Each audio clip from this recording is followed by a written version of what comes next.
प्यारे बच्चों एवं उपस्थित अन्य सभी का मैं हृदय से धन्यवाद देती हूँ। विशेषकर प्राचार्य महोदय तो मैं इस बात के लिए विशेष धन्यवाद दूंगी कि आज जो सम्मान मुझे मिला शायद मैं इसके योग्य भी नहीं। उपहार के रूप में दी गई सामग्री में जो ये घड़ी मेरे हाथ में है वो मुझे बहुत अच्छी तरह समझा रही है कि समय की गति के साथ चलने वाला व्यक्ति ही जीवन में आगे बढ़ सकता है। एक बहुत ही महत्वपूर्ण बात मैं आपको बताना चाहती हूँ कि समय रूपी जो पुरुष होता है ऐसी कल्पित विचारधारा है कि उसका सिर्फ पीछे से गंजा होता है और उसकी केस राशि केवल एक अग्रभाग में ही होती है। जो समय को पीछे से पकड़ने की चेष्टा करता है वो फिसल कर गिर जाता है और सब उसके हाथ से निकल जाता है। यदि आप समय को पकड़ कर चलना चाहें तो आवश्यक है कि उसके केशों को आगे से पकड़ें, दूर दृष्टि से कार्य करें और समय के प्रत्येक पल का सदुपयोग करें, तभी सफलता की संभावना। प्यारे बच्चों, जो कार्यक्रम अभी उपस्थित किया गया वो वास्तव में बहुत सुंदर था। जिन सब ने इसकी तैयारी में सहयोग किया वे सभी साधुवाद के खाते हैं। जीवन में कभी भी किसी भी फल किसी भी कार्य को संपन्न करते समय कभी प्रमाद मत करो। कहा गया है कि स्वाध्याय प्रवचनाभ्याम न प्रवचितव्यम।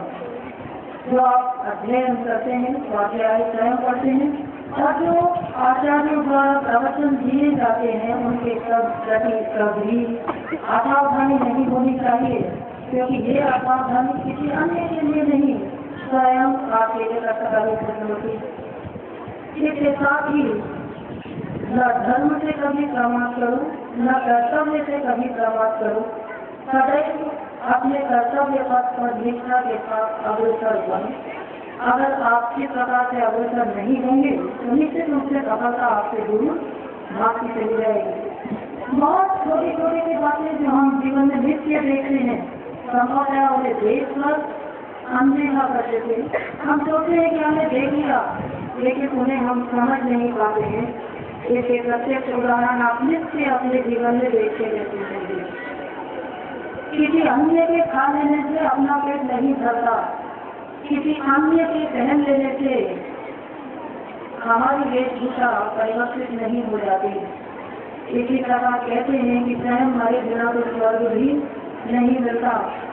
ये बात ठीक लेनी चाहिए कि किसी अन्य के श्रम से किसी अन्य के कष्ट से सुख और सफलता और परिणाम कभी हमारी चोरी में नहीं आएगा। अगर हमें सफलता करनी है तो हमें स्वयं आगे बढ़ना पड़ेगा। यदि आप सोचेंगे कि आपके माता पिता कष्ट कर रहे हैं, अध्यापक आपको पढ़ा रहे हैं और विदेश के जीवन में आपको मिलेगी तो इसकी संभावना कम दिखाई देती है। जीवन में यह लक्ष्य अपने सामने रखो कि हम स्वयं कार्य करेंगे और सफलता को हम स्वयं अर्जित करेंगे।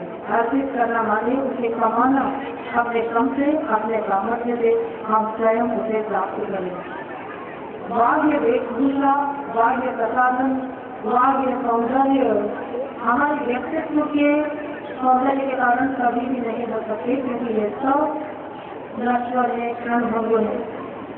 बहुत सुंदर उपहार का आवरण, बहुत सुंदर उपहार का डिब्बा उपहार के सौंदर्य की कहानी नहीं कहता है, उसके भीतर का उपहार ही उसकी गुणवत्ता का परिचय होता है।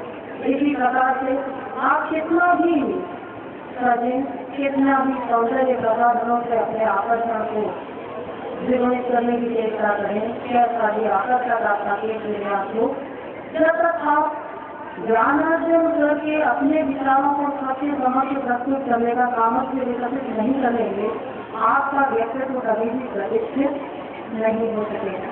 इसके लिए आपको दृढ़ आत्मबल, दृढ़ इच्छा शक्ति और जीवन में एक प्रकार का विशिष्ट सामर्थ्य अर्जित करने की आवश्यकता है, जिसे हम शक्ति कह सकते हैं।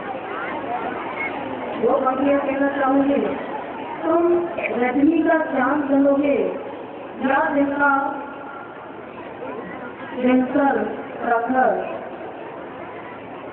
ये पंक्तियाँ शायद पढ़ने तो ज़्यादा अच्छा रहेगा, मुझे किसी कसरत नहीं। तो रजनी का चांद बनोगे या दिन के मौसम प्रखर, एक बात है मुझे पूछनी, फूल बनोगे या पत्थर? तेज गुले तीन संगीते नवी रूप सजाओगे या असली सौंदर्य लहू का आनंद पर चमकाओगे? आनंद वाले भूमंडल एक सौंदर्य को अर्जित करने के लिए कितना सशक्त बनो कि परिस्थिति के विकट प्रहार आपको विचलित न करें और हर संकट की घड़ी में आप दृढ़ता के साथ अपने कर्तव्य पर आगे बढ़ते रहें। इसी आशीर्वाद के साथ मैं ये अपने वचन को विराम दूंगी। एक बार पुनः उपस्थित सभी लोगों को, प्राचार्य महोदय को, मेरे सह शिक्षकों को हार्दिक धन्यवाद। Thank you, Mrs. P. Kumar, for your wonderful, inspiring words. We thank you for the services rendered to this institution. Along with all the students and the staff, I pray to God that He may bless you with good health, peace of mind, and continual growth in God's light and life. May God bless you. Now I request you to give some prizes to our teachers who have given us 100% attendance. Meantime, I request Himanshi Gautam of class 11, who has won the first prize in the inter-school essay competition held at St. Anthony's. Himanshi Gautam. She gets a certificate and cash prize of 2,000 rupees.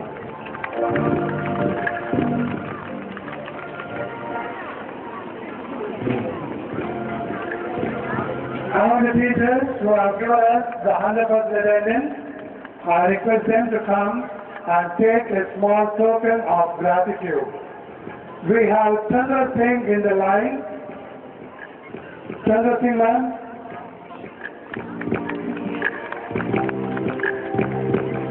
We have Arvinder Kaur ma'am, Rashmi Mehra ma'am, Arshanaran sir, Sasi Chaudhary ma'am, Vineet Dhingra sir, Margaret Matthew, Narendra Kaur, Deepmala Banani, Monica Hajela, and Jude Joseph. All these have given 100% attendance to us. I repeat the names: Chandra Singh ma'am, Arvinder Kaur ma'am, Rashmi Mehra, Arshanaran sir, Sasi Chaudhary ma'am, Vineet Dhingra sir, Margaret Matthew, Narendra Kaur, Deepmala, Monica Hajela, and Jude Joseph.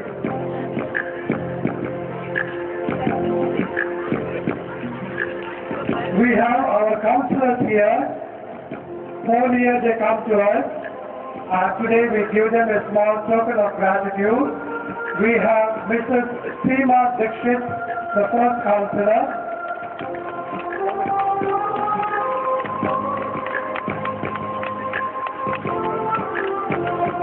Seema Dixit ma'am. We have Dr. Rajneesh Agarwal.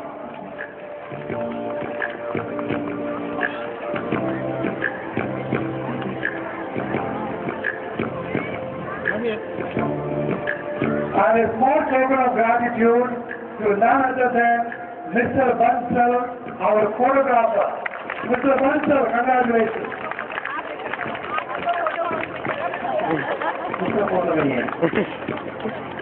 There are two teachers